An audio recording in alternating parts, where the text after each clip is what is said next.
कुछ skin tightening, कुछ चीज जिससे आपकी बॉडी जो है वो इंटैक्ट रहे, आपकी स्किन इंटैक्ट रहे। ये जो आपका कुछ जगहों से हम देख रहे होते हैं कि फेस पे जो है आपको झुर्रियां पड़ जाती हैं, झुर्रियों के अलावा जो लटकती हुई जिल्द आपको जो है उस तरह से, वो सारा कमोबेश एक ही तरह की चीज है ये सारी। इसके लिए तो 3 चीजें इसमें है। एक तो जब झुर्रियां पड़ जाती हैं उसका बेहतरीन इलाज आपके घर में मौजूद है।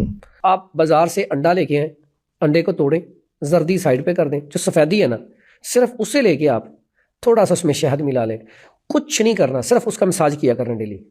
ये आप 15-20 महीना कर ले, आपको अंदाजा पहले दिन ही हो जाएगा कि हमारा चेहरा ऐसे बिल्कुल जबरदस्त हो गया, इतना जबरदस्त। और ये जो आज आपके चैनल के ऊपर जो बात हो रही है, तकरीबन ये सारी वो चीजें हैं जो आम अभी तक मैं पॉडकास्ट में, बल्कि अपने पॉडकास्ट में भी नहीं बताई हुई। तो ये चीज जो है झुर्रियों को खत्म करेगी, जो लटक रही हैं चीजें उसको खत्म करेगी।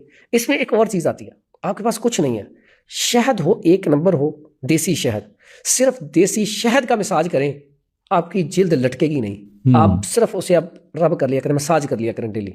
और चंद दिन, हर साल में ना आप कोई रख लें, चंद दिन या महीने में 2 दिन 3 दिन इस्तेमाल कर लिया करें। उसके बाद फटकड़ी लेके, फटकड़ी को पानी में थोड़ा सा घोल लें और उससे ना आपने ये वॉश करना है। टाइटनेस के लिए इससे तेज दवाई है ही कोई नहीं। अच्छा, जबरदस्त। फटकड़ी सादा, कितनी सस्ती चीज है, फौरी, बिल्कुल सही है। या रुई के साथ आप अर्के गुलाब में शामिल करके रुई के साथ आप सर चेहरे के ऊपर लगा लें, बिल्कुल सही है।